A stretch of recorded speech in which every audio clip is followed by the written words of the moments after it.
So hello, what's up mga ka-J-Vlog? Welcome ulit sa panibagong video. So sa video na to is another review tayo ng mga older devices na pwede natin ma-purchase pa rin ngayon 2025. So ang topic natin for today is re-review natin ulit ang Samsung Galaxy A54. Maganda pa kaya to ngayon 2025? Lalo na affordable na lang to sa mga nire-recommend nating shop sa Green Hills. Tara mga ka-J-Vlog, check natin.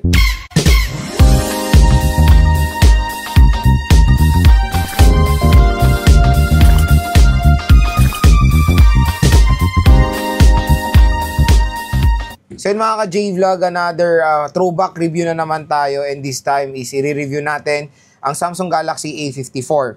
So itong smartphone na to is nag-decide ako i-review to dahil still nakikita ko to sa Green Hills. Ang ganda talaga eh, maganda pa tong smartphone na to.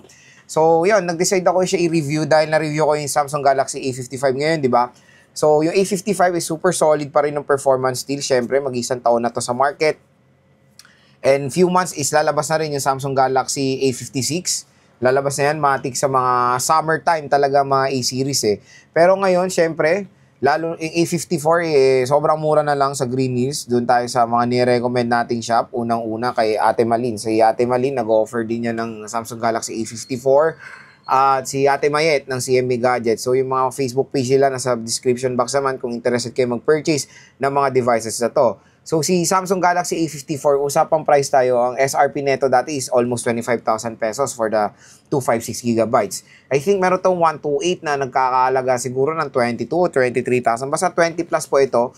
At ang maganda kasi A54 is redesign siya doon sa A53 na sobrang boring na nung design ng A53. Dito sa A54, complete redesign na sila. Ginawa na nilang kamukha yung mga FE series ngayon ng Samsung or ng SFE ngayon. Even the normal S series ay medyo nagiging identical na dito sa Samsung Galaxy A54 and even the A55.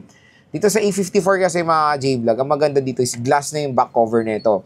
Dinisregard na nila yung polycarbonate back na nakikita natin sa mga A53, A52. So redesign siya, complete redesign siya with glass back, and syempre nandun pa rin yung IP rating natin na water and dust resistant. Tapos, ang maganda dito sa A54 is, ano siya, maganda talaga yung design niya when it comes sa overall form factor. Makikita nyo to pag ginawa nga nyo to ng actually, talagang makikita nyo very sturdy or durable tong smartphone na to. And, usapang price tayo. Sa Green Hills kasi, yung A54 ngayon, yung 128, parang makakabili na lang kayo ng 11 or 12,000 pesos niyan eh. 256 nag-range sa 12 to, sabihin na natin 13 to 14,000 pesos. For the 256 na Samsung Galaxy A54. So again, depende pa rin yan naman sa ma-offer nyo. And nakakita pa rin ako ng available nito na brand new sa GH eh. Ay sa Shopee. So sa Smart Store, mura. 17,000 for the, wait lang. Nakita ko dito eh. Ito, for, I think 128 to. Walang sinabi, A54 lang eh. So, ito, sa Smart is 16,000 siya with free Buds Pro 2 Pro, ayan. So, A54, mura na lang. Meron ibang shop dito sa sa Shopee na almost 22,000 pa ang A54, ayan, no? With free worth siya na, na libreng buds, tapos charger. Even ng charger ngayon is kino-consider na as a freebie na dapat talaga is normal lang kasama yan sa box. So, yun yung medyo nakakalungkot ngayon na slim box na siya. Yes, slim box na siya. So, wala na siyang charger out of the box. Meron lang siya data cable. So, nakakalungkot na yung charger ngayon is finiflex na nilang as a freebie na dapat talaga is kasama na yan sa box, diba? So, yun. Again, yung pre-love naman na nakikita natin sa GH, usually yung mga Samsung, ang gaganda ng units, makikinis. Iba pa nga, may plastic pa sa gilid eh. Yun yung maganda doon, may mga plastic pa sila sa gilid na mukha talaga silang super slightly used. Kaya yun, nagre-recommend ako ng shop na mga mura na lang A54. So, biruin mo, from 25,000 pesos, makakabili na lang kayo ng 13 to 14 with good condition units sa Samsung Galaxy A54. Eh, syempre, still, itong smartphone na to is updated pa to or support pa to ng mga latest update ni Samsung and even ng Google. Kaya maganda pa rin gamitin ito or maganda pa rin siya i-purchase kahit kasi mura na siya, maganda pa rin ang performance, pero yung update is still there. Update nyo pa rin to. Matagal nyo pang magagamit kumbaga itong A54. Ang isang nagustuhan ko dito sa smartphone na to is yung complete redesign niya nga. Nag-glass na siya. Yung A34 kasi Still polycarbonate pa rin ang back niyan, pero dito sa A54, nag-transition na sila sa glass na mas okay yan, mas premium or flagship feel itong smartphone na to. So, quick specs tayo. The Samsung Galaxy A54 is merong 6.4 inches Super AMOLED display na may resolution na Full HD Plus 1080 by 2340 pixels at meron siya 120Hz screen refresh rate. So, expect nyo na tong smartphone na to, hindi po to slim. Medyo may thickness to or medyo may katabaan to, parang yung Samsung Galaxy S23 FE. To be honest, very identical yung S23 FE and yung Samsung Galaxy A54 at A55. Yung A55 kasi and A54 is very identical din sila. Medyo nag-iba lang yung gilid ng A55 na parang naging brush metallic na siya na something. I think alam ko aluminum na yung gilid nun eh. Yung sa A55 eh, na brush aluminum. So, mas okay yung mas gumanda yung build quality ng A55 compare sa A54. Pero yon screen niya is average screen na ngayon, A6.4. I think maliit pa ngayon 6.4, di ba? Yung mga ibang brands ngayon, 6.7, 6.8, 6.8, ito 6.4. Medyo hindi lang nagustuhan ko sa Samsung. Ay, parang ang laki ng bezel niya when it comes sa gilid eh. Pero yung display is there, napaganda, Super AMOLED. Maganda yung quality, malinaw or very vibrant siya. So, OS out of the box, saka Android 13 siya with One UI version 5. Pero syempre, still supported pa rin to ng Android 14 with One UI version 6. And there's a possibility na baka ma-update din to sa Android 15. Di natin alam. Pero alam ko, ma-update pa rin to kasi, di ba, ang promise time ni Samsung, usually 3 years when it comes sa mga A-series sila eh. Chipset, powered siya ng Samsung Exynos 1380. So, 5G tong smartphone na to, huwag kayong mag-alala. Meron siya octa-core CPU na merong clock speed na up to 2.4 GHz and sa GPU nakamali G68 siya. So when it comes sa performance ng kanyang chipset, na-game test ko na to A54, you can check it on my channel na lang. Okay naman siya, nakakalaro naman tayo ng mga popular games or modern games today dito sa smartphone na to. So marami kasing namamalit sa Exynos eh. Ewan ko kung bakit. Pero ito is mid-range level ng Exynos naman to. You can check the clock speed is okay naman, 2.5 GHz.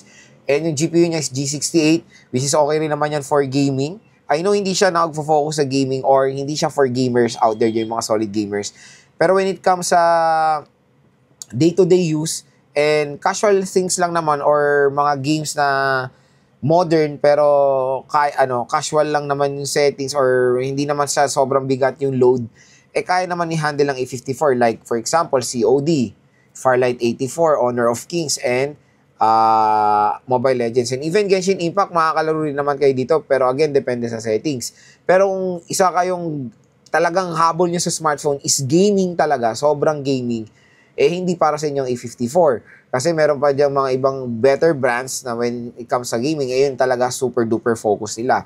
Si A54 kasi is all-rounder siya. Kumbaga, maganda camera, magandang display, maganda ang design, durable, water resistant, and okay rin siya for gaming. Kumbaga, all-rounder itong smartphone na to. Sa camera, meron siyang triple rear camera system with 50 megapixel main camera.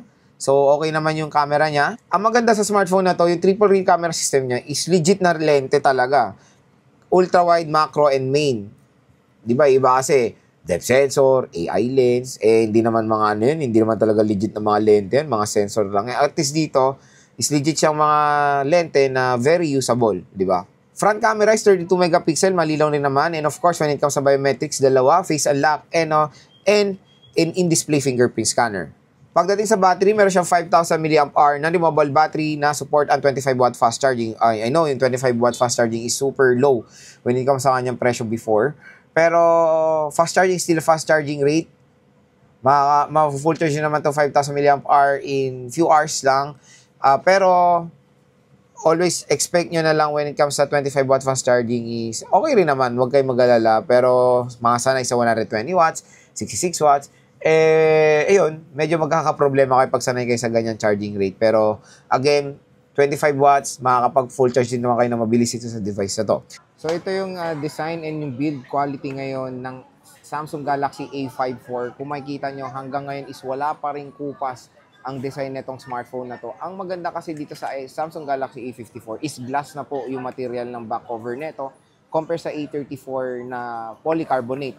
So ito is isang magandang step kumbaga compare sa A53 na ginawa na nilang glass yung A54. Including the A55 today is glass na rin ang kanilang material when it comes sa back cover, which is ito yung napagandang move ngayon na ginawa ni Samsung. To be honest, itong A54 kamukha niya yung S23 FE. So, very identical sila when it comes sa design and overall form factor. And nung lumabas, nung wala pa yung S23 FE, nako-compare itong A54 sa Samsung Galaxy S23 Plus. Dahil when it comes sa back cover nga, parang same lang sila ng material na glass, pero sa S23 Plus kasi is matte glass po yung mga yan. So, ayan siya. Meron siyang triple rear camera system. Napaka-solid pa rin ng A54. At ang magandang balita dito sa A54 ngayon is very affordable na lang siya. Tapos, support pa siya ng latest OS ni Samsung. We can still update this to Android 15 and One UI version 7. So, ito siya. Meron tayong triple rear camera system with a flash. Dito tayo ngayon sa, ito yung medyo ano lang sa A54 is yung kanyang overall thickness. Medyo, hindi to slim smartphone medyo may pagkataba siya, pero okay naman yung overall form factor niya. Very comfortable naman siya sa grip. Hindi siya madulas, lalo na pag nilagyan nyo rin to ng case. Yun nga lang, pag nilagyan nyo to ng case, there's a possibility na bibigat siya or tataba siya, pero hindi naman siya nakaka-affect, of course, sa overall performance ng smartphone. Kaya don't expect this Samsung Galaxy A54 is a slim smartphone. Medyo may thickness po to. When it comes naman dito sa right side, meron tayo ditong power button and yung volume rocker. Sa taas naman ng smartphone, we have the microphone and the SIM tray. Sa left side, wala tayong makikita. Sa baba, we have another microphone ulit. So, napakadaming microphone ng Samsung Galaxy A54. Meron tayong Type-C and a speaker grills. So, I think this is dual stereo speakers. Pero yung speaker niya na isa is nasa earpiece. So, isang speaker dito sa baba. So, pag inopen natin ito, bubungad sa atin yung gorgeous display ng Samsung Galaxy A54. So, syempre, AMOLED to na flat display, full screen, of course, and napakaliit lang ng punch hole nitong smartphone na to. Support niya, of course, ang 120Hz screen refresh rate for smoother animation. So, let's check yung refresh rate ng Samsung Galaxy A54. So, adaptive. I think nandito yun sa ayun, motion smoothness is adaptive. So, nakaset siya sa 120Hz screen refresh rate for smoother scrolling and smoother animation. Ayan. So, napaka-smooth mag-scroll dito sa Samsung Galaxy A54. At ang magandang balita nga, di ba, syempre, wala na po ito, again, bihira na ng mga kabili nito ng brand new. Pero mga pre-love nito sa Greens is napakamura, very affordable na lang. So, let's explore the camera app of the Samsung Galaxy A54. So, meron tayong photo mode and of course, the 0.5. Ayan. Yung 0.5 yung ultra-wide niya, same lang din sa iPhone na 0.5. Kasi yung ibang Samsung nakikita ko 0.6. So, mas wider yung ultra-wide camera na itong A54. So, meron tayong 2x optical zoom na hanggang 10x digital zoom tayo. Napakalinaw ng digital zoom nito. So, let's take a photo sample. And ayusin natin yung aspect ratio sa 9:16. So, yan, napakalinaw, solid.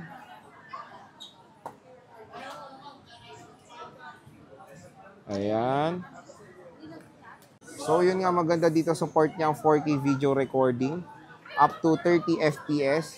Meron din siyang yung super steady mode. Pero hanggang Full HD 1080p 30 FPS yan. Sa front-facing camera naman, support niya ang 4K 30, which is okay yan. Napaka-solid na front-facing camera ay support ng 4K video recording. Marami tayong magawa sa camera ng A54. Like Pro Mode, Pro Video, Single Take, and Night Mode for low light shot, Food, Panorama, Macro Lens, Super Slow Motion, and Hyperlapse. Siyempre, ito yung pinaka